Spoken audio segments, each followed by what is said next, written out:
What is up, everybody? RandomRandomMan here, aka RRM, bringing you another rapid movie review, aka RMR, and it is for The Holdovers. Set in 1970, the plot of this dramedy follows a curmudgeonly history teacher at a New England boarding school who is forced to chaperone the handful of students who have nowhere to go over Christmas break.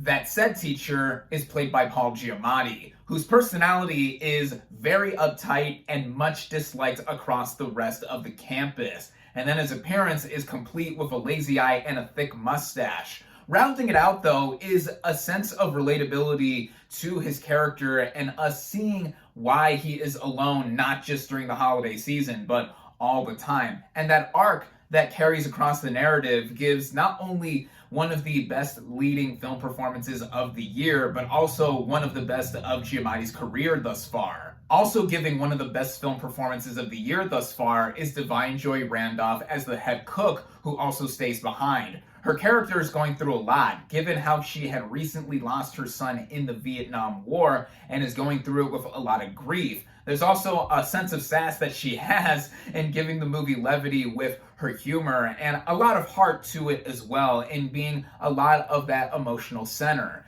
Then the last of our main leads is Dominic Sessa as one of the titular students left behind during this period. This is his film debut, and he makes an immediate impression, at first seeming like just a brat who wants to get out. But like the characters played by Giamatti and Randolph, we open up and see more dimension to how Sessa's character is. A lot of my praise towards the performances is stemmed from the screenwriting by David Hemmingson, who gives a lot of this dialogue-driven narrative some heft with what the characters are saying, not having any filters, being open with their disdain for one another and not afraid to speak their mind. But then there's also the sense of connection that they all have, willingly or not, to how they are together. It is that layout that fits in tandem with the directing by Alexander Payne, as it all suits his style that he has, with a lot of snappiness with the character interactions and also feeling like we are in a location and that he is spotlighting through any given story. It really feels like we are watching a movie from the era it is set in,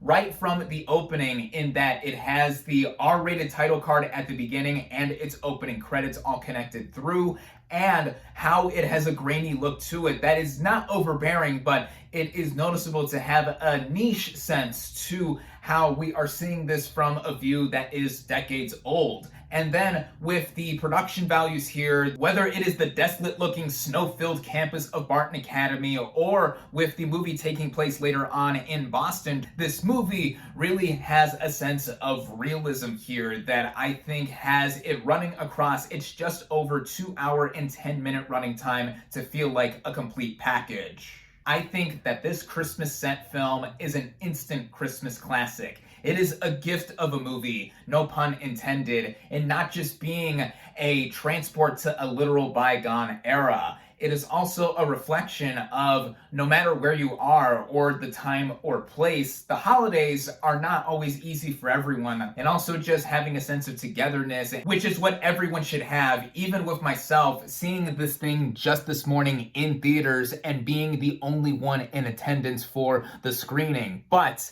I think that with the movie having just expanded to its widest reach yet, at least here in the US this past weekend, more people should get the opportunity to see it. I can now add this film as another one from Alexander Payne's filmography that I love, as I loved Sideways, I love The Descendants, I love Nebraska, I love The Holdovers. It is one of my favorite films of the year thus far. I highly recommend it. With that, my final verdict for The Holdovers is 4.5 out of 5 stars.